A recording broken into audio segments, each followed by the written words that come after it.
Bonjour, bienvenue à cette sixième étape des HTD à Tours. Aujourd'hui, on va parler d'inclusion numérique. Donc, nous avons à la fois un public qui est là en présentiel et ce temps de discussion est retransmis sur le Facebook et sur le site de HTD. Donc aussi, bonjour à tous ceux qui nous regardent en ligne. Et je vais d'abord donner la parole à Antoine Martin, qui est adjoint à la mairie de Tours en charge du numérique. Merci pour votre accueil. Bonjour, merci. Donc au nom du maire de Tours, nous sommes très fiers de pouvoir accueillir ici cette sixième édition, cette sixième étape, excusez-moi, des Human Tech Days. Donc je suis très fier de pouvoir donner la parole ensuite à mon collègue de la région Centre-Val de Loire. Merci pour ce que vous faites. Et donc Guillaume Crépin, qui est conseiller régional en charge du numérique et qui a été une des personnes qui a permis d'avoir cet événement. Merci beaucoup. Merci à tous de votre présence physique à Tours, au MAM de Tours, et puis à ceux qui sont... bonjour à ma collègue également, Tourangelle, qui est présente. Merci à ceux également qui sont à distance et qui suivent cette étape du HTD Human Tech Days à distance. En effet, c'est la sixième et dernière étape de cette version des Human Tech Days. Déjà, c'est un plaisir de vous retrouver, de se retrouver. Après beaucoup de travail à distance, on n'a pas arrêté de travailler sur ces questions, notamment du numérique pendant cette phase Covid.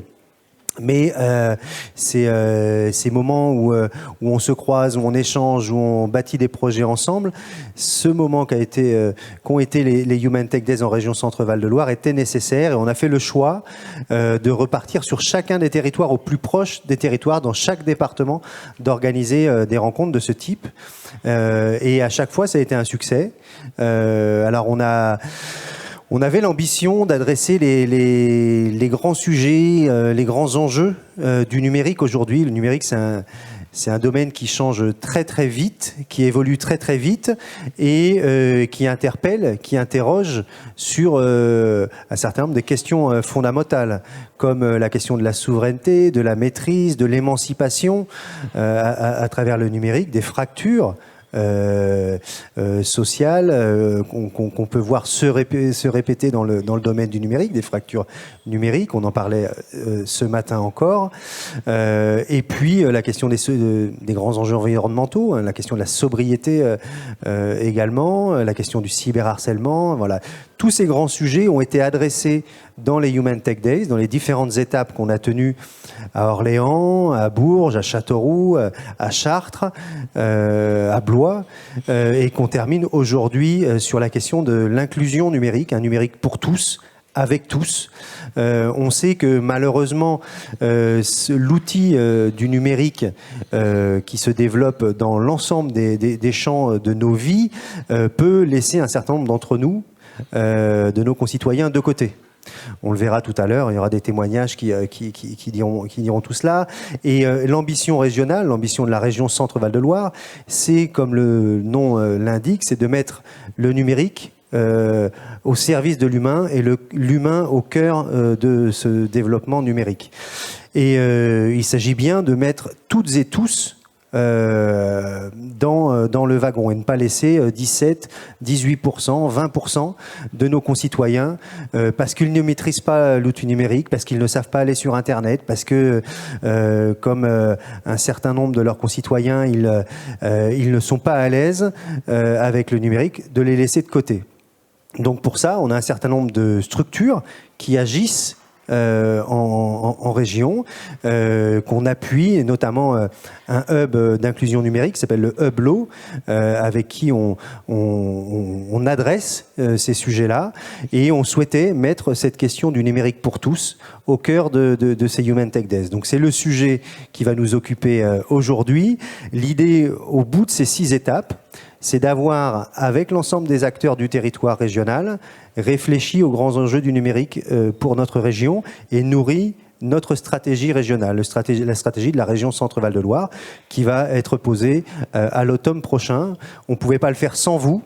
On ne voulait pas faire une stratégie qui vienne d'en haut, mais bien de se nourrir de vos réflexions, de vos propositions, pour élaborer une stratégie de positionnement numérique qui soit adaptée à notre territoire, à vos enjeux, et puis surtout qui s'adresse à la totalité des habitants de notre région. Encore merci d'être là. Je vais repasser la parole à Fabien qui va animer cette table ronde et les grands témoins qui vont succéder cet après-midi. Merci à vous et bons travaux. Merci beaucoup Guillaume, merci Antoine. Donc effectivement, Monsieur Crépin nous a bien présenté l'enjeu d'aujourd'hui. Je vais vous expliquer le déroulé. Donc on aura dans un premier temps deux grands témoins qui seront là pour nous parler de ces enjeux d'inclusion numérique, comment rendre le numérique accessible à toutes et à tous et qu'est-ce que ça implique. Avec une vision qui dépasse la région, c'est une vision nationale ou au-delà. Et ensuite, nous avons invité trois acteurs régionaux qui, eux, nous raconteront ce qui se passe dans la région. Ça nous donne une idée d'action possible. Ça nous va nous amener à peu près jusqu'à 15h15. Et après, nous devrons dire au revoir à ceux qui nous suivent en ligne. Mais on va enchaîner sur des ateliers et qui, eux, seront animés donc, par Tamer El Haïdi de la FING, Fondation Internet Nouvelle Génération, qui nous expliquera. Mais l'idée, c'est justement là, on pourra déjà se rencontrer, discuter, mais aussi commencer à proposer des pistes pour la région, pour la stratégie, comme l'expliquait M. Crépin tout à l'heure. Ce programme a été imaginé donc, en partenariat entre la région et aussi le Hublot. Le Hublot, donc Hublot, c'est constitué par le GIPRESSIA, par le CRIJ, par le mouvement associatif et la Ligue de l'enseignement. Voilà, on vous expliquera tout à l'heure ce que c'est exactement, Gaël nous en parlera.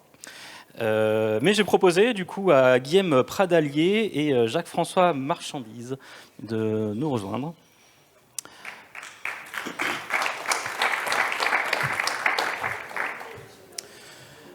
Donc avant de vous donner la parole, je vous présente rapidement Guillaume Pradalier, donc à ma gauche. Qui est donc directeur général de la Mednum, une coopérative, une SIC. Donc la Mednum a été créée pour rassembler tout le réseau d'acteurs qui œuvrent depuis près de 20 ans pour les usagers du numérique. Donc il nous expliquera ce que ça veut dire. Et Jacques-François Marchandise est directeur de la recherche et de la prospective à la FING, donc Fondation Internet Nouvelle Génération, qui a été créée en 2002. 2000 ? Ah oui, j'ai rajouté un 2. Donc du coup, Jacques-François, est-ce que tu, avec ton rôle d'observateur, tu peux nous expliquer déjà ta vision sur comment rendre le numérique accessible à toutes et à tous, les pistes éventuellement et les enjeux ? Merci beaucoup. Alors donc d'abord, je suis vraiment ravi d'être là. Je trouve depuis des années que les Human Tech Days, c'est une aventure absolument formidable et que ça permet de mettre des gens autour de la table sur des sujets d'avenir du numérique et de se fabriquer des idées communes autour de ça. Donc je pense que pour avoir eu déjà l'occasion d'y participer dans le passé, je suis très, très ravi d'être aujourd'hui avec vous à Tours et en plus que ça soit un moment fort du hub régional sur ce sujet. Donc je vais essayer de monter sur les épaules de Guillaume Crépin et de choses qu'il a déjà dites pour ne pas les redire. On est dans un contexte où ça fait quand même 25 ans que ça va tellement vite. Hein. C'est-à-dire que ça va vite, les gens sont désemparés, ça fait longtemps. Il y a 25 ans, on avait des emplois jeunes qui essayaient d'aider des gens en difficulté avec le numérique. Il y a 40 ans, puisque je suis beaucoup plus vieux que la plupart d'entre vous, il y a 40 ans, il y avait déjà des clubs informatiques qui accompagnaient des gens à taper leur CV sur un micro-ordinateur, etc. Il y a une vingtaine d'années, hein, je regarde Isabelle Zeller qui nous vient du Nord, il y a une vingtaine d'années, je faisais l'évaluation des cybercentres du Nord-Pas-de-Calais, qui disait on a mangé notre pain blanc. Donc c'est une qui disait bon voilà, le fait d'ouvrir des lieux et puis d'espérer que les gens en difficulté avec le numérique viennent chez nous, il va falloir qu'on invente autre chose. Je pense que ça y est, on est au stade où on invente d'autres choses, où on rénove les sujets, où on peut les regarder un petit peu autrement et où on sait en fait depuis pas mal d'années que autour de la définition simple de la fracture numérique, il y a des réalités très complexes. Ces réalités très complexes, c'est les difficultés, les exclusions, les disparités principales de de la société, dans l'éducation, dans les disparités socio-économiques, la relation à la langue, la relation à l'emploi et à l'insertion dans la société, et encore beaucoup d'autres, tout simplement l'isolement, tout simplement, etc. C'est-à-dire qu'il n'y a pas une catégorie, c'est pas parce qu'on est vieux ou parce qu'on est pauvre ou parce qu'on est, etc., qu'on est en difficulté avec le numérique. Il y a une grande diversité de cas, et je le dis en vous tendant le miroir, puisqu'il y a beaucoup de gens dans la salle qui le savent mieux que moi, même si moi je vois très souvent des médiateurs numériques, je suis très rarement en contact avec les publics de la médiation numérique, donc soyons honnêtes, mais en revanche je sais que vous êtes confrontés constamment, y compris à des surprises. Les surprises étant que des gens qui ont beaucoup d'usages numériques aient de plus en plus de problèmes avec le numérique, avec leur compte en ligne, avec la gestion de leur vie dématérialisée, avec les façons dont ça fonctionne tout ça, avec les façons d'échanger avec les autres. Et puis, ça croise les autres sujets qui ont été traités dans les Human Tech Days. C'est-à-dire progressivement, il n'y a pas d'étanchéité entre la question de l'inclusion numérique et les questions de la santé, les questions de l'environnement, les questions de la souveraineté numérique qui ont été évoquées précédemment. Donc, de quoi s'agit-il? Et je vais essayer de faire bref. Il s'agit de se dire comment est-ce qu'on arrive à sortir d'un paradigme, d'un modèle de l'inclusion numérique qui est un modèle calqué sur les politiques sociales de réparation. Comment on arrive à se dire on n'est pas en train de travailler à la réparation des dégâts de la dématérialisation, on n'est pas juste en train de faire la voiture balai, si on travaille bien autour de l'inclusion numérique, c'est la locomotive. Nous voulons tous un numérique inclusif. Nous voudrions tous un numérique qui nativement n'ait pas besoin de se poser des questions, parce que tout simplement, la conception des sites internet et des applications aurait fait une bonne partie du boulot, parce que tout simplement la conception éditoriale aurait fait adopter un langage plus simple, se serait débarrassé des acronymes, etc. Tout simplement parce que les commanditaires publics et privés, mais notamment publics, des services en ligne, on aurait profité pour nettoyer un tout petit peu plus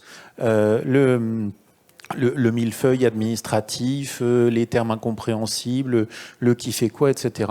Il ne s'est pas rien passé. Il s'est passé énormément de choses ces dernières années, y compris en matière de simplification administrative due au numérique, y compris en termes de modalités facilitantes. Mais ce qui nous arrive depuis 2016, c'est-à-dire du moment où on a compris que quelque chose de la dématérialisation des services publics était inexorable et allait devenir obligatoire, ce qui nous arrive depuis ce moment-là, c'est une angoisse, une inquiétude pour tous les moments où on a juste besoin d'avoir quelqu'un en face, tous les moments où on ne comprend pas les services et les outils qu'on utilise, où on ne comprend pas pourquoi ils marchent et ils ne marchent plus. On ne sait pas bien à qui s'adresser parce qu'on ne sait même pas de qui on est le client ou l'usager. Et donc, on est dans cette phase de désarroi et en même temps dans cette phase stimulante où il s'agit pour demain d'inventer des choses. Donc, il faut passer dans le grand bain. On ne peut plus le faire avec des bouts de ficelle comme les emplois jeunes d'il y a 25 ans. C'est inadmissible sur des sujets aussi gros que ce soit des précaires qui accompagnent des précaires, comme c'est le cas presque partout dans les politiques sociales, il faut le dire. En fait, moi, tout ce que je peux espérer, c'est que des initiatives comme celle que vous prenez avec le Hub et les dynamiques que portent les acteurs ici en région soient de nature à faire changer de braquet ces questions qui sont des questions fertiles.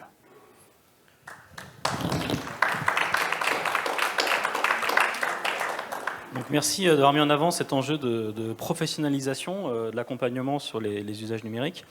Du coup, Guillaume, je pense que vous avez une structure qui s'est construite notamment pour répondre à ces enjeux, en partie.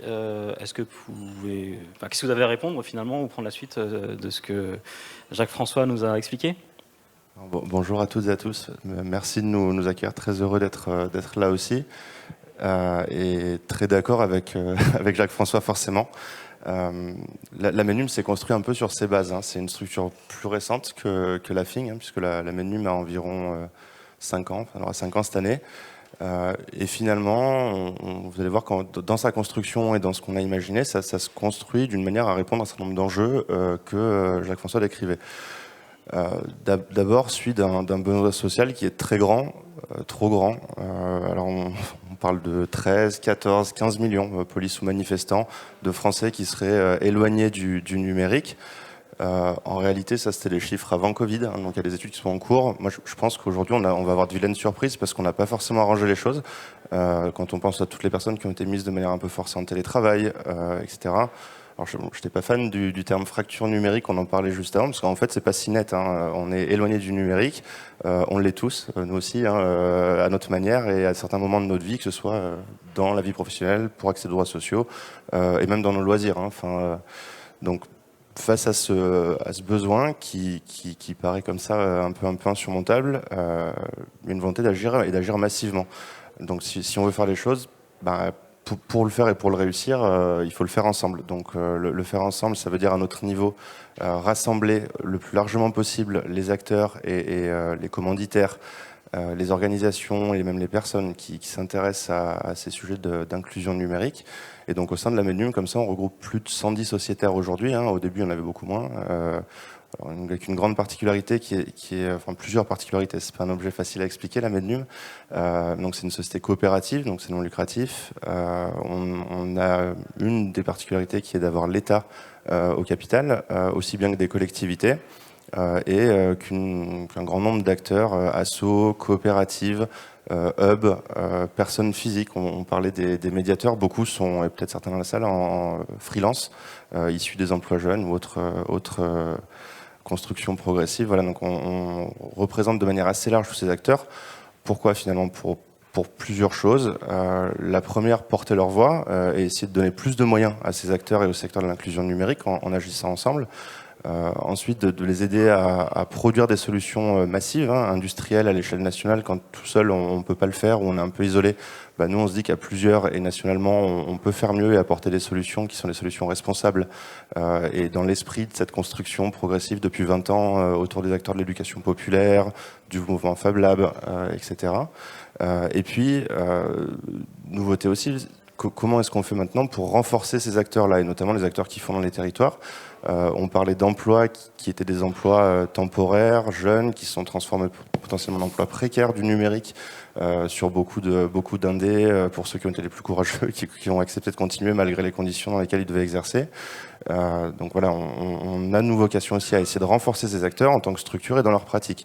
Voilà, on va travailler aussi sur des questions d'accompagnement, de services, de solutions même financières pour essayer de trouver de nouveaux moyens et pas faire peser cette action-là que sur de l'action publique. Mais voilà, c'est un peu le reflet de ce qu'on essaye de faire avec un sociétaire aussi divers à la Mednum, c'est de se dire que c'est pas que la responsabilité de l'État et la couche de surface qui a la démat, c'est aussi des acteurs économiques privés, des grands groupes de l'ESS. On a la MGN dans le sociétaire de la Mednum par exemple, qui est aussi bien pour ses salariés que pour ses adhérents, a aussi des questions sur ses accès aux services et cette capacité à évoluer dans leur métier et être toujours employable. Donc on regroupe assez largement. Pour ça, on a mis en place pas mal de choses et d'actions. On a 3 directions à la Mednum. Une première qui est la direction historique, qui s'est plutôt attachée à un moment à créer des solutions industrielles, à piloter des projets, à faire du conseil pour créer des solutions nationales en s'appuyant sur les acteurs locaux, régionaux, donc les sociétaires pour créer des solutions plus grandes. Certains d'entre vous connaissent peut-être le numéro qui avait été mis en place pendant le premier confinement et qui s'appelait Solidarité numérique. Donc c'est un exemple de commande de l'État dans lequel la Mednum intervenait pour piloter un dispositif qui était opéré ensuite et appuyé sur les acteurs des territoires et les sociétaires. Donc c'est le genre de projet qu'on peut mener. Depuis peu, on a aussi une activité de plaidoyer, parce que du coup, je le disais, convaincre pour donner les moyens aux acteurs, ça passe aussi à un moment par un message politique. Alors même si le nôtre n'est pas forcément hyper clivant, on enfonce un peu des portes ouvertes en disant qu'il faut que tout le monde ait accès au numérique et que ça ne soit pas finalement un outil d'exclusion, mais plutôt quelque chose qui fait l'inverse. Il faut quand même convaincre et il faut dynamiser tout ça. Donc là, on avait une année particulièrement fertile, disons, sur ces questions-là, puisqu'il y avait une campagne présidentielle et il y a toujours des législatives qui arrivent, et c'est quand même des bons moments pour convaincre, en tout cas pour parler. Voilà, et puis dans quelques mois, alors c'est plus naissant, mais voilà, on va mettre en place une dernière direction qui, elle, va travailler sur les questions de diversification des sources de financement par des partenariats un peu originaux, disons, dans le secteur, comme celui qu'on a créé avec le fonds d'investissement Impact Inco il y a quelques mois, mais aussi en offrant divers services que peut-être pour ceux qui, dans la salle, gèrent des associations ou des petites structures, il y a des problématiques que vous connaissez bien autour de sujets juridiques, de sujets de partenariat bancaire ou d'interlocuteurs qualifiés. Voilà, donc on a vocation à agir, nous, sur ces domaines-là. Très bien, merci.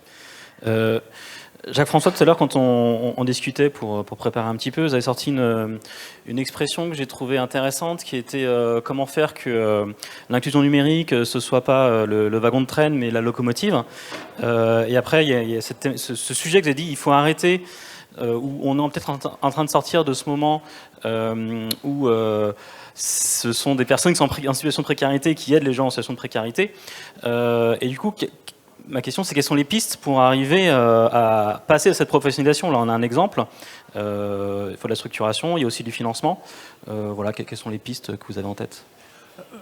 Je pense que, alors, il y a une piste que je trouve vraiment importante et intéressante, qui est le fait que tout un ensemble d'acteurs qui produisent des services dématérialisés considèrent que c'est leur intérêt de faire une dématérialisation qui réussit, qui n'est pas forcément seulement dématérialisée, etc. Alors je vous en dis, j'ai besoin de dire un mot de plus là-dessus, c'est-à-dire que, en fait, on critique, et on a des bonnes raisons pour ça, de critiquer la dématérialisation des services publics. Pour moi, ce qui pose problème, c'est pas la dématérialisation, c'est la dématérialisation obligatoire. C'est pas le fait que ça soit fait, et je veux dire, je pense qu'il faut pas jeter le bébé avec l'eau du bain. Moi, comme j'appartiens à la génération de gens qui ont un peu contribué à faire l'internet public il y a 25 ans, et j'ai conçu servicepublic.fr, j'ai mis en place beaucoup de services en ligne moi-même, etc. Et quand on mettait de l'info en ligne, on disait ok, on va dématérialiser les formulaires, on pourrait pas aller un petit cran plus loin parce que ça faciliterait quand même drôlement la vie des gens. De pas aller faire la queue au guichet, de pas s'embrouiller avec des paperasses, de pas, etc. C'est quand même vraiment mieux quand ça marche. Il y a une première difficulté, c'est pas vraiment mieux quand ça marche, mais que j'ai besoin de parler avec quelqu'un et que j'ai personne en face de moi, et que c'est forcément dans des événements de vie, accidents de vie, etc., où ça pose un gros problème. Et donc, pour le coup, on entend depuis assez peu de temps notre futur ex-ministre de la Transformation publique dire il faut, mais dire vaillamment, dire il faut systématiquement au moins 2 alternatives aux démarches en ligne à côté, mais pas à la place, etc. Il ne faut jamais non plus négliger le fait que la dématérialisation permet la rematérialisation. La dématérialisation permet aussi d'avoir des fonctions de proximité qui sont au plus près des gens, à des endroits où on ne pouvait juste pas renseigner, informer, accompagner il y a quelques années. Donc il faut inventer ce genre de choses.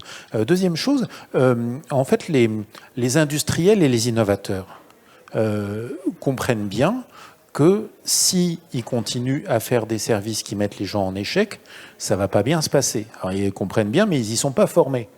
Donc quelque part, il faut aussi former les concepteurs, les développeurs, les designers, etc. Et il y a des méthodes pour ça.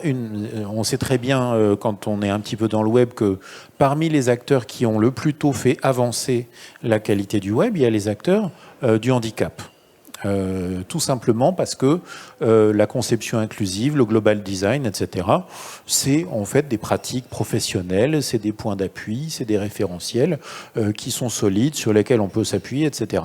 En fait, on passe notre vie à dévaler la pente qu'on a gravie en matière d'accessibilité web depuis pas mal d'années. Et c'est dramatique. Et donc, je pense qu'une exigence conjointe de la part des commanditaires de la dématérialisation, je vois l'homme du J-Precia, qui est un dématérialiseur patenté de la région, en bonne position pour dire tiens, je voudrais accompagner les collectivités qui dématérialisent à faire de la conception inclusive et à mettre des critères dans la dématérialisation des services publics, par exemple, et des démarches en ligne, pour, je vais dire, comprendre d'emblée les problématiques d'inclusion, puisque ici, c'est l'usager au centre, Val-de-Loire, qui prime. Et prenons cette centralité de l'usager au sérieux dès le départ. Donc, c'est une première chose. Il y a des savoir-faire à développer. C'est des champs d'innovation. C'est des champs d'innovation publics. C'est des champs d'innovation entrepreneuriaux aussi. Et puis, la deuxième chose qui me paraît extrêmement importante, c'est la force du collectif. On est en train de faire aujourd'hui, à certains moments, comme si la personne qui est en difficulté était la seule en difficulté. Alors qu'on est sur des gros chiffres quand même, hein, n'est-ce pas? Et simplement, il ne faut pas zapper l'échelon collectif et l'échelon associatif. C'est extrêmement important le fait de comprendre que dans votre hub, par exemple, vous avez quand même des super têtes de réseau associatives. Pendant des années, on a juste évacué le fait associatif de la médiation numérique. On a eu, j'allais dire, des acteurs champignons qui sont nés pour faire de la médiation numérique sans tellement s'occuper du paysage qui était là. Et je pense que maintenant, c'est le moment de la maturité. C'est le moment où des acteurs associatifs capés, ayant une vision dans laquelle il y a la citoyenneté, il y a l'émancipation, il y a le pouvoir d'agir qui est présent, peuvent jouer un rôle pour accompagner les gens, pour accompagner les publics. Et alors, je dis ça pourquoi? Je dis ça parce qu'il y a une illusion du numérique qui est très, très fréquente, qui est, on fait un truc qui marche, scale up, passage à l'échelle. On a besoin de passer à l'échelle, mais on ne passera pas à l'échelle en massifiant industriellement ce qui se fait. On passera à l'échelle en pollinisant les démarches, en les interconnectant, en les maillant, en les hyperliant, peu importe comment on le fait, mais en tout cas, il faut restaurer la place du collectif, parce que les personnes, les publics qui sont en difficulté avec le numérique, le facteur clé, c'est pas est-ce qu'ils sont vieux, c'est pas est-ce qu'ils sont pauvres, c'est pas est-ce qu'ils sont diplômés ou pas, c'est est-ce qu'ils sont seuls. L'isolement, vu de la recherche, l'isolement est le facteur numéro 1 de difficulté avec le numérique. Si j'ai des proches, si j'ai un environnement, si j'ai des collègues, des voisins, des copains, un lieu de socialisation, etc., ça se passe incroyablement mieux. Finalement, cet isolement, c'est la même chose pour les acteurs qui essayent d'œuvrer pour ces citoyens qui sont en difficulté. Je rejoins aussi totalement sur les causes et la façon d'agir. On a tendance souvent à dire qu'il y a 3 choses qu'il faut essayer de régler quand on veut que les gens soient inclus numériquement. On n'en a pas parlé là, mais on pourra y revenir. Il y a des tonnes de choses à dire là-dessus, mais c'est l'accès au réseau et au matériel. C'est encore compliqué aujourd'hui. On a fait un plaidoyer il n'y a pas longtemps, je le disais. On a proposé un truc qui n'existe pas aujourd'hui, qui nous paraissait stupéfiant, qui est le tarif social Internet. Enfin, il y a quelque chose pour l'énergie, il n'y a rien pour Internet. Alors, quelques opérateurs font des tarifs spéciaux, mais pas du tout harmonisés et pas du tout si sociaux en fait. Mais enfin voilà, donc il y a des choses à faire sur le matériel et le réseau. Il y a des choses à faire sur la conception des services et ça c'est hyper important. Alors moi je suis un peu plus partagé sur la partie déjà dématérialisation et pouvoir public parce qu'en fait je trouve qu'on partait d'hyper loin. Il faut reconnaître qu'il y a quand même des initiatives qui sont, alors pas toutes, hein, mais il y a quand même des initiatives qui sont un peu mieux conçues et un peu plus pensées usagers, ou en tout cas une liberté d'expérimenter dans l'État qui n'y avait peut-être pas avant, qui s'ouvre. Ça prend du temps, ça prend trop de temps, ça c'est sûr, mais on essaie aussi de travailler nous avec autant l'État que les entreprises, hein, d'ailleurs sur ces sujets-là, pour concevoir usager et essayer de penser un service qui finalement coûtera moins cher en médiation, en accompagnement, parce qu'en fait, si on conçoit des services qui sont trop compliqués, évidemment, on a un problème sur le troisième volet, qui est assurer un bon accompagnement, une bonne médiation en aval. Donc sur ces parties-là, et tu le disais en question initiale, mais comment on fait et comment on répond un peu plus largement sur ces questions de structuration. Nous, on voit qu'il y a plusieurs sujets sur la structuration. C'est un milieu qui s'est construit progressivement pendant 20 ans avec des acteurs qui venaient d'origines très différentes, beaucoup associatifs, beaucoup éduc-pop. Pas mal à un moment dans je peux citer tout à l'heure le mouvement tiers-lieux, Fab Lab Makers. Les lieux ont été investis par des personnes qui, sur des questions peut-être plutôt loisirs ou plutôt travail, venaient se frotter au sujet numérique auquel ils n'avaient pas accès. Donc de fait, ces lieux-là se sont mis à faire aussi de l'inclusion numérique. Plus récemment, les entreprises sociales, etc. Donc on a des cultures très très différentes, on a des fonctions très très différentes. Aujourd'hui, là-dessus, rien n'est vraiment harmonisé. Et nous, on a un propos pour essayer d'améliorer ça et de travailler sur les questions de filière métier notamment, parce qu'aujourd'hui, on a des médiateurs numériques et un titre RNCP, je crois, de responsable d'espace de médiation, mais qui est très hétérogène en fonction des lieux où on peut trouver les médiateurs. Le métier n'est pas tout le temps le même. On a des conseillers numériques qui se sont mis par-dessus, et c'est très bien. Hein. Enfin, c'est mieux qu'il y en ait plutôt qu'on n'ait pas ces moyens-là supplémentaires.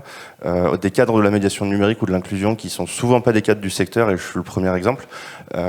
Donc, il y a une filière à réfléchir et une pensée collective à avoir sur cette structuration d'un métier qui, demain, pour traiter les problématiques de ces 15 millions de personnes et mieux concevoir les services, sont absolument nécessaires.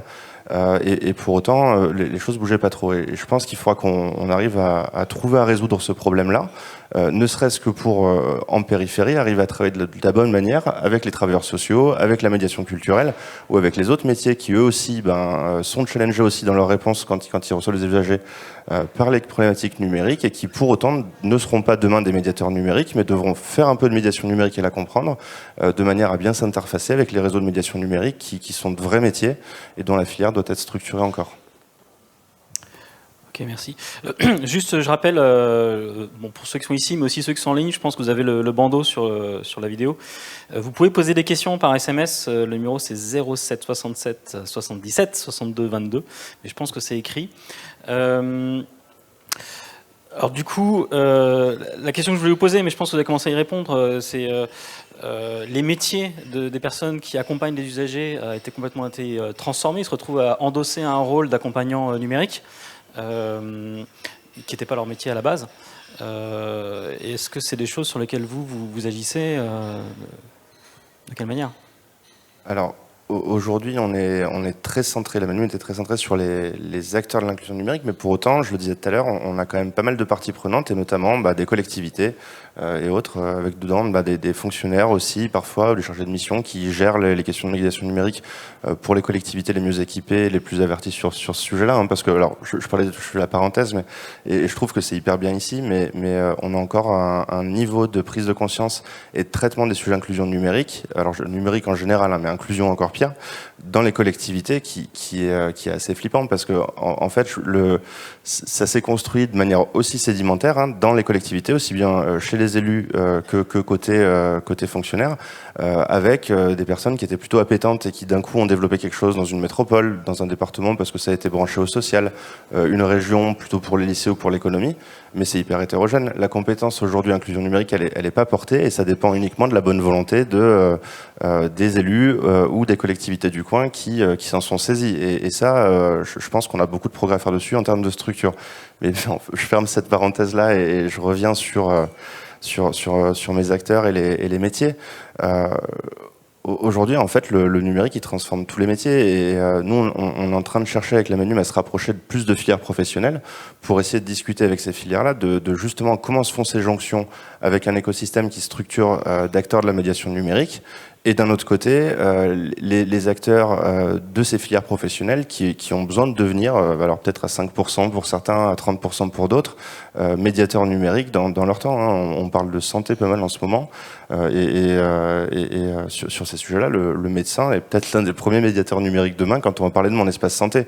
Pour autant, je me défie de trouver dans les programmes des facultés de médecine quelque chose qui soit vraiment poussé sur la question de la médiation numérique et même comment eux peuvent trouver les clés pour accompagner ces patients qui vont voir demain.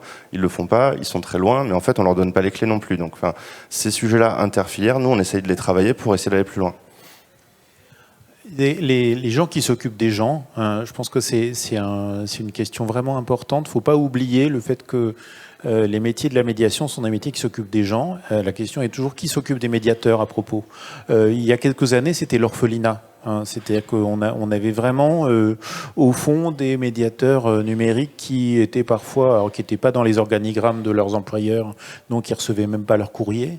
Personne de leurs collègues ne savait bien ce qu'ils faisaient, donc c'était un peu compliqué. Éventuellement, ils faisaient bouche-trou informatique les jours où ils n'étaient pas en présence du public, et la part face publique et une part où ils improvisaient ce qu'ils avaient à faire. Et progressivement, il y a eu une trajectoire efforts assez remarquables d'auto-structuration professionnelle d'une partie de ces réseaux-là, ou de structuration un peu accompagnée, socialisée, etc., qui s'est produite parce qu'il y a eu des endroits de réseau, il y a eu une vie de réseau. Alors moi, je pense qu'il y a une première chose, c'est qu'il faut impérativement, quels que soient les employeurs des médiateurs en question, leur maintenir la vie de réseau. Il ne faut plus reproduire l'orphelinat auprès de gens qui, précisément, s'occupent des gens. C'est trop grave. Si le sociologue François Dubé a fait il y a quelques années ce livre remarquable et vraiment flippant qui s'appelle Le déclin de l'institution, et qui est un ensemble d'études de cas sur précisément des professions, en l'occurrence publiques, qui s'occupent, comme les infirmiers, comme les enseignants, comme les formateurs ou comme d'autres qui s'occupent des publics. Et en fait, ça se passe pas bien. C'est-à-dire la puissance publique est pas très bonne pour encadrer des gens qui s'occupent des gens, et puis le privé le fait avec d'autres critères qui sont pas forcément si adaptés. Donc il y a un très gros sujet derrière ça. Alors qu'est-ce qu'on vient de se dire ? On vient de se dire il y a plusieurs métiers autour de la table. Il n'y a pas que les médiateurs numériques qui s'occupent de ces publics-là. Il y a les agents d'accueil des mairies, il y a les bibliothécaires, il y a les travailleurs sociaux, la diversité des travailleurs sociaux qui sont extrêmement variés. C'est pas pareil d'être éducateur spécialisé ou etc. ou assistant social. Et donc on voit arriver les conseillers numériques dans ce paysage-là. En même temps, on voit arriver, depuis pas très longtemps, les maisons France Service, qui relèvent plutôt, j'allais dire, de l'écrivain public et de l'accompagnement aux démarches administratives, ce qui est un métier complètement différent. Pas de chance, quelqu'un a dit un jour, on va les appeler les CNFS, les conseillers numériques France Service. C'est deux métiers complètement différents. Donc les personnes des maisons France Service disent, non, on n'est pas des conseillers numériques. Les conseillers numériques, 80%, sont pas du tout en lien avec des maisons France Service. Donc il y a un petit bug là-dedans. Le deuxième bug étant que c'est un acronyme. Si on veut résoudre des problèmes de relations à l'administration, commençons pas par inventer des acronymes.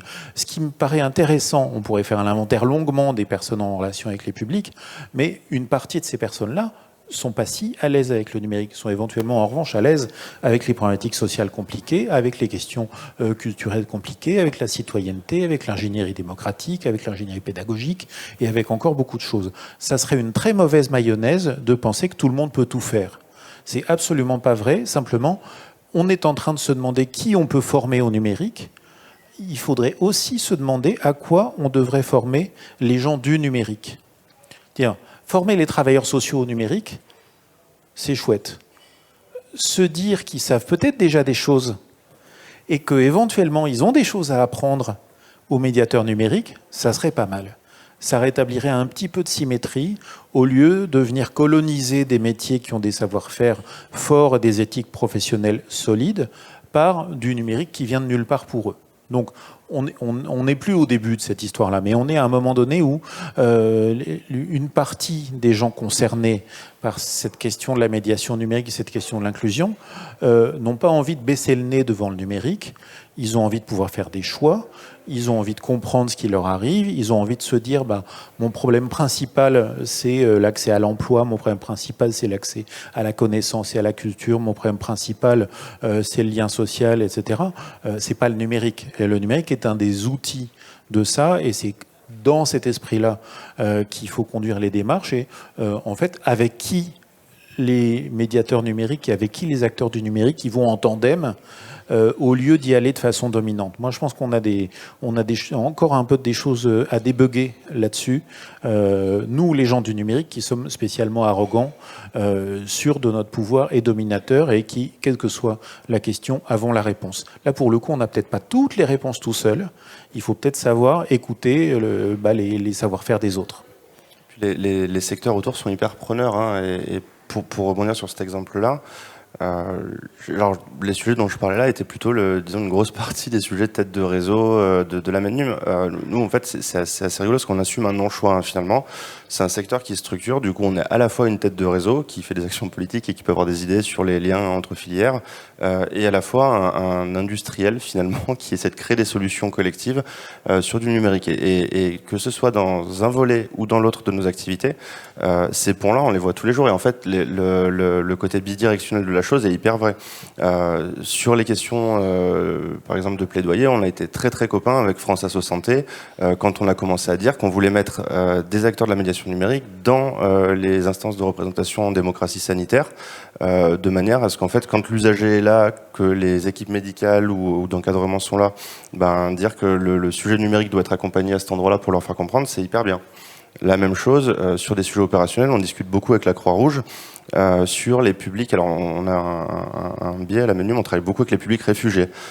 Donc en fait, faire le pont entre les accompagnants des réfugiés ou migrants, publics allophones et les sujets de médiation numérique, on se rend compte que ces accompagnants en centre d'hébergement d'urgence sont pas hyper à l'aise avec le fait de faire de la médiation numérique. Si on le décrit depuis tout à l'heure, c'est une surprise pour personne. Mais à l'inverse, et comme le dit Jacques-François, mettez entre les mains de n'importe quel médiateur numérique des publics qui parlent pas français ou qui vont être en difficulté particulière avec le fait de lire même dans une langue étrangère, on retrouve des situations compliquées. Donc on essaie de nous créer des ponts aussi, des fois sur le terrain, des fois avec d'autres têtes de réseau ou des filières pour concrétiser ces relations-là et qu'elles soient bien bidirectionnelles. Merci beaucoup. Alors, je viens de recevoir une question là, plus une remarque, mais très rapidement peut-être parce qu'il faut qu'on passe à la suite. C'est une réaction. Maison France Service, un retour des écrivains publics ou véritable médiateur numérique ?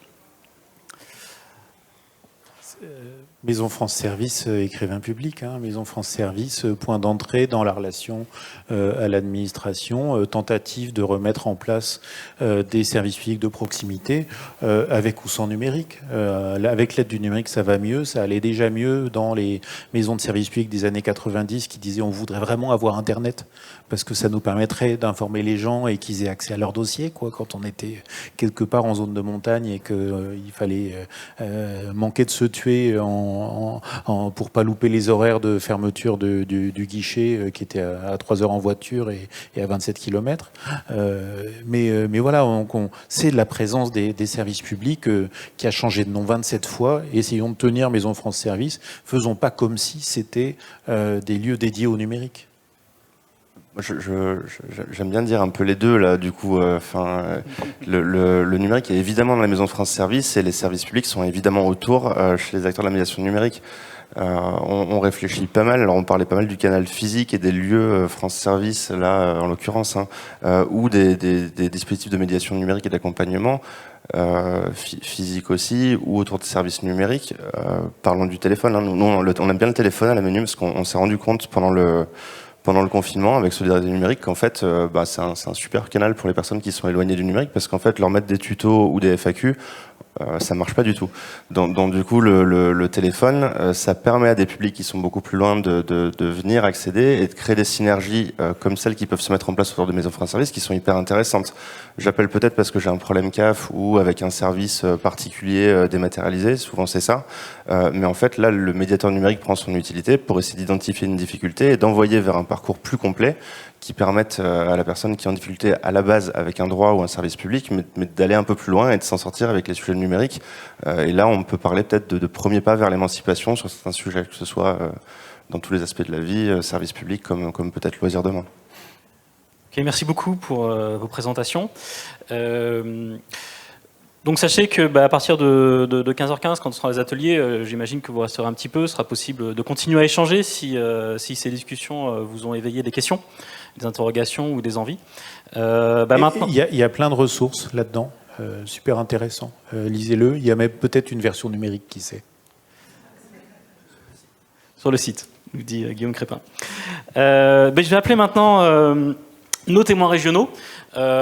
Qui pour le coup vont vraiment faire écho avec ce que vous avez expliqué et pareil avec des démarches qui sont soit nouvelles soit assez anciennes avec une certaine historicité. Donc Mehdi Chamy et Grégory Mébarki qui sont de la communauté de communes des terres du Val-de-Loire. Je vais appeler aussi Lise Desbordes qui est responsable de territoire de Loiret chez Emmaüs Connect. Et puis Gaël Payet du mouvement associatif qui va nous parler du Hublot.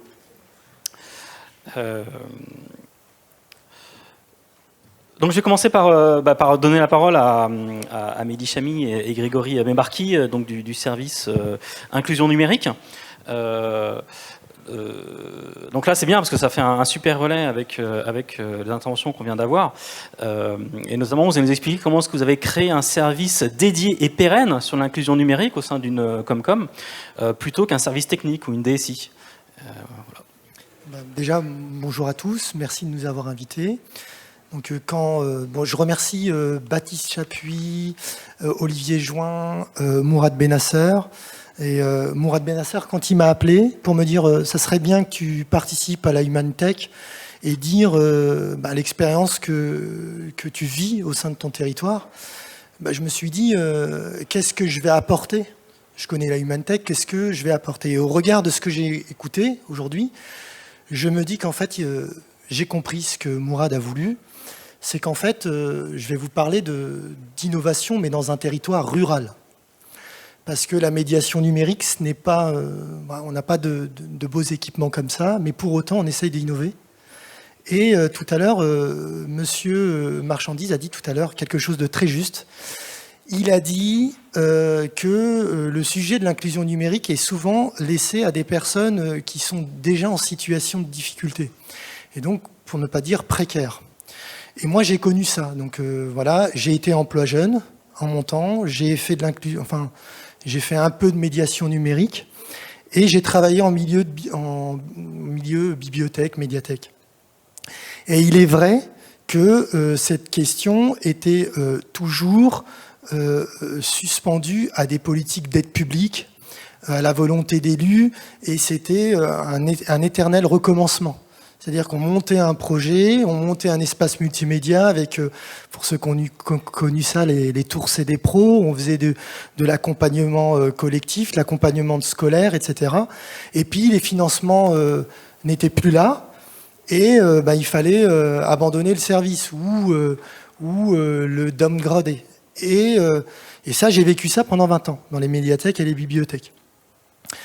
Et l'innovation de notre territoire, donc communauté de communes des Terres du Val-de-Loire, qui est située dans l'ouest du bassin orléanais, entre Orléans et Blois, l'innovation, je crois, c'est qu'on a créé un service dédié. C'est-à-dire qu'on a réussi à convaincre les élus en leur disant la communauté de communes va porter un service de médiation et d'inclusion numérique doté d'agents qui vont être financés par la communauté de communes, dont on a... Grégory l'expliquera tout à l'heure mieux que moi, mais on a aussi un conseiller numérique France Service. Mais notre innovation, c'est de dire, nous allons inscrire ça dans le marbre. Comment on a procédé? Il était question, comme toutes les collectivités, et tout à l'heure Guilhem le disait très bien, la collectivité voit l'inclusion numérique comme la gestion de systèmes d'information. Une collectivité reste très rigoureuse dans sa vision de l'usage que l'on fait du numérique. Et donc, c'est posé la question de créer un service de gestion des systèmes d'information, un DSI. Et nous, on a essayé de militer en disant, fort de l'expérience qu'on avait dans les bibliothèques et médiathèques, de dire non. Ce qu'on a besoin, nous, c'est d'un accompagnateur, quelqu'un qui va venir faciliter, quelqu'un qui va venir au niveau des usages, tant au niveau des usages des administrés qu'au niveau des usages des agents de la collectivité. Parce qu'un DSI, c'est pas sa préoccupation de savoir si on sait utiliser vraiment Word, si on connaît tel logiciel, Canva, etc., qui pourrait faciliter le travail au quotidien. Sa préoccupation, c'est la sécurité, le conseil, la gestion du parc informatique, mais aussi l'aspect administratif avec des appels d'offres, etc. Donc il a déjà beaucoup à faire. Donc notre innovation, c'est d'avoir créé un service dédié à l'inclusion numérique, c'est-à-dire au niveau des usages, et d'avoir sous-traité la partie technique. Merci, Monsieur Chamy. Alors, pendant que Grégory prend la parole, peut-être qu'on peut passer une petite vidéo qui illustre ça. Voilà, je te laisse la parole. Ah oui, d'accord, pardon. Je pensais que j'allais voir la vidéo. Super. Ok, donc du coup, alors effectivement, le service inclusion numérique au sein de la communauté de communes des Terres du Val-de-Loire a été créé en septembre 2021. J'ai eu l'occasion donc d'intégrer ce service à ce moment-là, et l'objectif pour moi, en tout cas ce qui m'a été confié, c'était de le développer, surtout de le développer. Globalement, c'est quoi ce service? C'est 3 EPN, 3 établissements publics numériques fixes. Et l'idée, c'était quand même de pouvoir s'adresser à l'ensemble des usagers de la Comcom. Et donc, pour ce faire, l'idéal, ça a été de mettre en place un EPN itinérant avec voilà, différents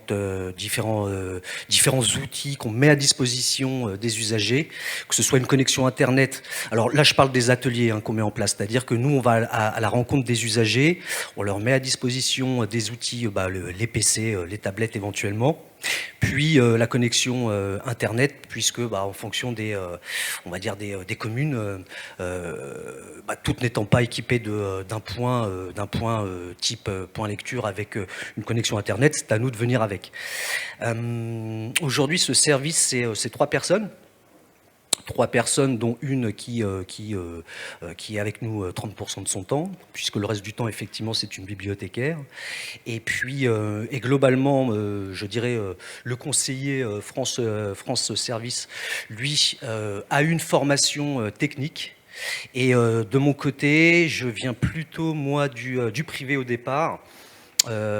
Effectivement, donc dans le domaine de l'informatique, que ce soit chez des éditeurs, des constructeurs, et plus récemment en tant que développeur. J'ai fait un peu de développement web. Donc tout ce qui est effectivement, on va dire, usage, on va dire des outils du numérique, ça me parle, puisque en tant que développeur, globalement, l'idée c'est quand même de pouvoir proposer des interfaces en théorie faciles d'utilisation.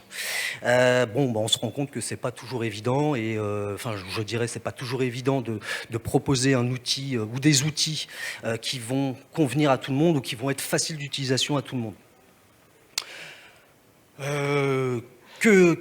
Qu'ajouter de plus?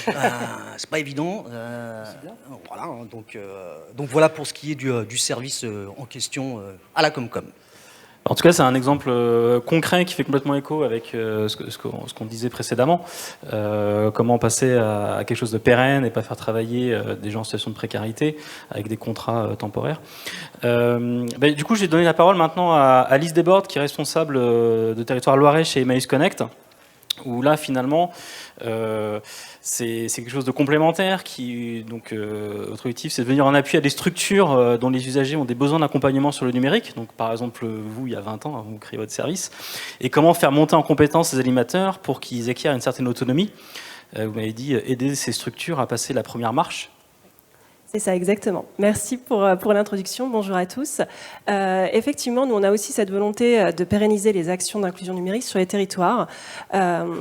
Du coup, pour le petit historique, Emmaüs Connect, ça existe depuis 2013 et on s'est développé à la base en créant des points d'accueil dans les grandes agglomérations où l'idée, c'était que les acteurs sociaux du territoire, quand leur public était en difficulté avec le numérique, en plus des différentes difficultés sociales qu'ils pouvaient rencontrer, orientés vers les points d'accueil pour que du coup nos médiateurs numériques ou nos bénévoles accompagnent sur ces problématiques-là, purement les problématiques numériques.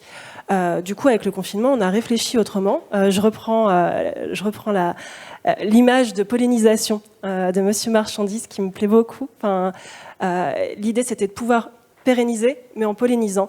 C'est-à-dire de se dire qu'il y a des structures qui aujourd'hui ont déjà des publics qui s'y sentent bien, où le lien social est instauré, où la relation de confiance est instaurée, et où du coup c'est naturel pour les gens d'y aller. Et on ne voulait pas rajouter une surcouche en se disant on va créer un point d'accueil où il y aura cette difficulté d'orienter. On avait envie de se dire que les structures repéraient qu'il y avait des difficultés numériques pour leur public et avaient envie de s'engager sur cette voie, mais ne savaient pas nécessairement comment le faire. Et c'est exactement ça. Nous, notre volonté, c'était de pouvoir les aider à passer cette première marche en venant avec des moyens qu'on leur mettait à disposition. Donc concrètement, moi, je rencontre les structures qui ont envie d'agir sur le territoire. Je les aide à déterminer du coup un diagnostic plus précis des besoins de leurs usagers, quelles sont les difficultés auxquelles ils sont rencontrés et du coup ce que nous, on peut proposer en face, sachant qu'on peut agir sur 3 modalités d'action, de l'accompagnement, donc au travers de parcours de médiation numérique, qu'on mène en tandem. Donc là encore, je fais écho à ce qui a pu être dit en première partie. Il y a vraiment cette volonté de se répondre et que nous, on vienne en fait avec des outils qui sont déjà préconçus, mais qu'on les fasse évoluer aussi par rapport aux réalités locales qui sont rencontrées par les acteurs sociaux. On a vraiment cette volonté que notre expérimentation serve aussi à faire évoluer ce qu'on propose aujourd'hui pour que ça puisse coller le plus possible aux besoins qui sont rencontrés dans les territoires. Donc cette partie accompagnement. On leur propose aussi, pour les structures qui souhaitent s'en emparer, la possibilité de mettre en place des actions de connexion solidaire. Donc on a un partenariat avec un opérateur qui permet de fournir à des gens qui ne sont pas bocarisés, qui ne sont pas domiciliés ou qui ont des difficultés administratives, de pouvoir bénéficier de recharges prépayées. Donc voilà, c'est un service qu'on peut proposer du coup aux structures qui sont volontaires. Et on travaille également sur la mise en place d'une filière de reconditionnement pour pouvoir proposer de l'équipement à tarif solidaire auprès des structures qui repèrent ce besoin-là au niveau de leurs usagers. Donc, ce que vous disiez tout à l'heure, cette notion de tandem, de se renvoyer la balle, c'est vraiment ça. Moi, du coup, dans mon travail en amont de l'intervention de mes conseillers numériques, c'est de comprendre les structures, les besoins de leurs usagers, mais aussi de faire le lien, du coup, avec leur champ d'action et ce vers quoi elles veulent aller. Le but, c'est qu'elles ne soient pas forcément généralistes, qu'elles aillent sur toutes les questions du numérique, mais qu'on aille finement. Et du coup, derrière, de pouvoir faire le lien avec des structures comme le Hublot pour se dire, c'est bien, on a commencé à polliniser, on a planté la graine, on a mis de l'eau pour qu'elle pousse. Et derrière, comme on s'efface, le but vraiment, c'est pas d'être prestataire et de rester dans la structure, c'est bien de les aider à monter les premières marches et puis après de les laisser poursuivre leur projet sur cette question de l'inclusion numérique, mais qui ne continuent pas seuls et qui puissent intégrer du coup des actions de dynamique de territoire grâce au Hublot et grâce aux rencontres territoriales, pour ne pas rester seuls et pour continuer du coup à réfléchir leur projet et à avancer dans le temps pour vraiment cette idée de pérennisation qui ne peut pas se faire seul dans son coin. Merci. Il vous reste 1 ou 2 minutes encore pour parler. Est-ce que vous avez 1 ou 2 exemples précis? Vous agissez en ce moment dans la région? Oui. Alors, du coup, on intervient sur tout le Loiret, dans des structures très, très variées. Alors, du coup, moi, je viens du champ de l'action sociale, donc ça s'est fait assez naturellement avec des structures qui œuvraient dans le champ de l'insertion professionnelle. Donc, on travaille, par exemple, avec des structures de l'insertion par l'activité économique, donc qui sont des structures qui reçoivent des publics qui ne sont pas en capacité d'aller dans une entreprise classique, parce que qui ont été éloignés de l'emploi, par exemple, pendant un certain temps. On intervient du coup pour les faire monter en compétences, donc des gens par exemple qui utilisent la tablette pour leur déplacement professionnel en camion, de pouvoir dire aujourd'hui on vous a formé à utiliser la tablette comme GPS, mais il y a d'autres usages qui peuvent vous servir aussi dans vos démarches du quotidien, au-delà de la mobilité, par exemple pour vos démarches administratives, de pouvoir scanner des documents pour les mettre à disposition sur les plateformes. Donc voilà, on se sert vraiment du coup du levier de l'usage quotidien pour montrer qu'il y a des choses qui sont possibles et que du coup, ils ont déjà des compétences qui demandent qu'à être accompagnés pour continuer à grandir. Ok, merci beaucoup. Et maintenant, je vais donner la parole à Gaël Payet du mouvement associatif qui va nous parler du Hublot. Car finalement, là, ce qu'on a vu, c'est qu'il y a pas mal d'initiatives sur le territoire. On nous a expliqué précédemment qu'elles sont hétérogènes d'un territoire à l'autre. Mais il y a aussi sans doute des synergies possibles. Donc finalement, l'enjeu, c'est comment faire mieux à l'échelle du territoire. La mission du Hublot, c'est... La mission principale, c'est coordonner et animer le réseau des acteurs de la médiation numérique à l'échelle du territoire, avec ambition mailler, faire vivre le réseau, identifier les fragilités, faciliter les coopérations et aider à trouver un modèle économique. Donc cette vision de ce rôle encore plus général d'animation de l'ensemble des acteurs du territoire. Gaëlle, est-ce que tu peux nous expliquer plus ce que vous faites? Merci pour... à la fois le lien fait par Lise et puis par la petite présentation que tu viens de faire, Fabien. Alors, j'avais proposé un petit support, mais je ne sais pas si... Ah ben, il faut que j'appuie, toute seule comme une grande. Voilà. Oh, ça va aller. Pour présenter, parce que donc, le Hub a plusieurs grandes missions. Déjà pour présenter un petit peu la démarche telle qu'on l'a imaginée en 2019, maintenant ça commence à faire quelques années maintenant, de faire déjà un état des lieux. Alors vous allez me dire c'est waouh, un état des lieux magnifique. Oui, il fallait bien commencer par quelque chose, donc on a fait cet état des lieux de manière, j'ai envie de dire, au plus proche du territoire. On avait un découpage à l'échelle de 23 bassins de vie. Donc les bassins de vie, pour ceux qui ne connaissent pas ce découpage, déjà vous l'avez là sur la diapo, c'est une échelle qui relie plutôt une échelle de vie des habitants qui inclut dedans à la fois les services et équipements utilisés par les habitants, mais aussi qui tient compte des déplacements des habitants entre leur lieu de travail et leur domicile, et au plus proche des EPCI également. Donc voilà, c'était un choix aussi d'être au plus proche des habitants.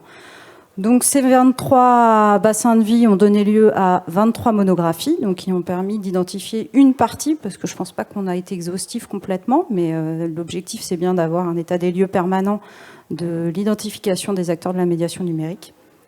On a expérimenté aussi quelques actions. Donc, je ne vous en ferai pas forcément le détail, mais sur 5 territoires différents, on a expérimenté des actions. Et puis, on a également organisé des temps où on a fait venir les acteurs de la médiation numérique au niveau régional pour favoriser aussi les échanges d'expériences entre les acteurs. Enfin, tout à l'heure, Jacques-François Marchandise parlait du fait qu'il fallait aussi s'occuper des acteurs de la médiation, et c'est ce qu'on s'essaye de faire. Alors évidemment, on n'est pas tout seul à le faire, mais en tout cas, on essaye de faire ça. Ça a donné lieu aussi à une cartographie des acteurs qui, là aussi, est encore en mouvement. Et cette cartographie a l'avantage d'avoir... ce sont des données ouvertes, des open data, comme on peut dire maintenant, et qui permet aussi à certaines collectivités qui s'intéresseraient au sujet, qui voudraient avoir leur propre cartographie, de pouvoir utiliser aussi ces données-là et d'éviter de ressolliciter ou sursolliciter les acteurs de la médiation numérique. Alors, c'est pas si simple, mais en tout cas, on s'essaye autant que possible de pouvoir leur donner ces données-là. Je vais pas y arriver. Vous pouvez passer à la diapo suivante? Ça ne marche pas. Je ne sais pas si ça va marcher. Tout éteint. C'est pas grave. Il y a un petit problème technique. J'ai mon diaporama sous les yeux, donc c'était plus pour vous.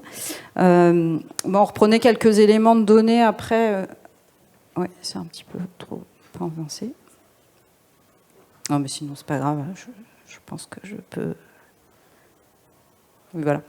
Bon, c'était surtout des éléments de données chiffrées qui sont plutôt des données nationales, mais on aura bientôt, prochainement d'ailleurs, on a pris ça ce matin, des données sur l'électronisme à l'échelle de la région. Là, on a repris des données qui sont plutôt des données nationales. Bon, je ne vais rien vous apprendre là non plus, mais ça donne quand même une idée du nombre de personnes qui sont en situation d'électronisme ou qui sont en difficulté avec les outils du numérique. Et puis la démarche qui a été engagée, alors initiée par la région Centre-Val de Loire, qui a signé une charte pour le numérique inclusif en 2019, validé SASCORAN, qui est le schéma de cohérence régionale d'aménagement du numérique. Ouais, je ne me suis pas trompée. Et puis qui a donné aussi l'impulsion à la construction du consortium dont Fabien parlait tout à l'heure, c'est-à-dire le mouvement associatif, la Ligue de l'enseignement, le CRIGE et le JPRECIA, pour mettre en place alors à l'époque ça ne s'appelait pas le hub, mais cette action autour de la médiation numérique pour tous. Donc maintenant, nous sommes labellisés depuis 2021 par la Banque des Territoires. C'est pas grave, ça, tant pis. Comme hub pour le numérique inclusif. Donc on a différentes missions qui nous sont confiées, donc notamment l'animation du réseau des acteurs de la médiation numérique, alors qui regroupe tout un tas d'acteurs que vous connaissez sûrement déjà, mais que ce soit au sein des espaces publics numériques, on va trouver les promeneurs du net, dans les Fab Labs, enfin voilà, tous les acteurs qui se reconnaissent de la médiation numérique sont invités aux différentes réunions qu'on peut organiser à l'échelle des bassins de vie, pour à la fois donc participer à ce diagnostic de territoire, à l'identification des besoins, à la fois pour de la formation ou pour des services ou des parcours qui pourraient être co-construits et articulés entre les différents acteurs. Et le hub sert également aussi de centre de ressources pour diffuser de l'information à destination des acteurs de la médiation numérique, que ce soit des appels à projets ou tout un tas d'autres outils, pourquoi pas de financement aussi, parce que c'est ce que tu indiquais tout à l'heure, Fabien, il y a aussi une grande fragilité de la part des acteurs de la médiation pour certains, qui ont du mal aussi à consolider ou à trouver un modèle économique qui leur permette de poursuivre leurs actions. Donc on espère pouvoir les y aider à l'avenir. Bon ben voilà, c'est arrivé en même temps. C'était une petite infographie qui vous explicitait un peu mieux quel était le rôle du hublot. Et si toutefois, je n'ai pas, parce que je pense que je vais être trop longue, si toutefois vous n'avez rien compris à ce que je vous ai dit, vous avez toujours une petite plaquette qui vous permet d'avoir des informations sur ce que le hublot propose. Et surtout, je voulais qu'on puisse voir ce qui se passe sur les territoires, parce qu'on a des chargés de mission départementales et il y en a 4 qui sont présentes aujourd'hui. Isabelle, Aurore, Noémie et Lydie, chacune sur un département, qui sont le contact local avec lequel vous pouvez vous mettre en relation pour les actions du hublot. Ça veut dire que si on est acteur de la médiation avec un enjeu qui est le numérique et qu'on a envie d'être en réseau, l'idée c'est d'aller rencontrer ces personnes. Tout à fait, de se faire connaître si elles ne sont pas déjà identifiées, bien sûr. Donc toutes les coordonnées, encore une fois, sont sur la petite plaquette. Ça serait trop long de le présenter. Et là, c'était donc la présentation de la démarche du Hub, qui sont les grandes missions qui sont confiées par la Banque des Territoires, les contacts avec les services publics, avec les services de l'État, avec les acteurs associatifs. Tout ça au bénéfice des acteurs de la médiation numérique. J'espère que j'ai été claire.